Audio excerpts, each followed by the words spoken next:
আপনি কি আমাকে বিয়ে করবেন? প্রথম কবিতায় পড়েছিলাম তোর নামের শুরুটা।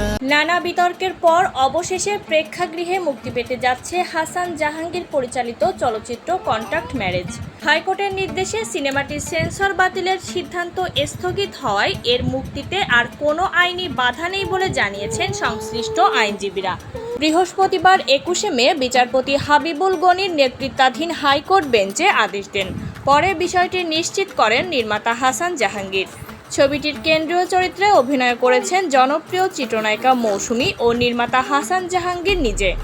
জানা গেছে, হাসান জাহাঙ্গীর সিদ্ধান্ত নিয়েছেন শুক্রবার 22শে মে সিনেমাটি মুক্তি দেবেন।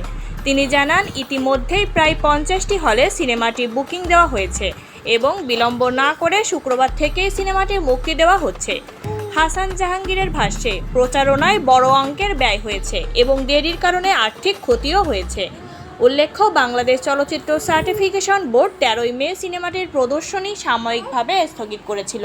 পরে তথ্য ও সম্প্রচার মন্ত্রণালয়ের সিদ্ধান্তের বিরুদ্ধে নির্মাতা আদালতের দ্বারস্থ হন। এর আগে কন্ট্রাক্ট ম্যারেজে অভিনয় করা অভিনেত্রী জেবা জান্নাতের অভিযোগের ভিত্তিতে সেন্সর বোর্ড প্রদর্শন বন্ধের সিদ্ধান্ত নেয়। পরে অবশ্য আদালতে হস্তক্ষেপে সিনেমাটি মুক্তির পথ খুলে গেল।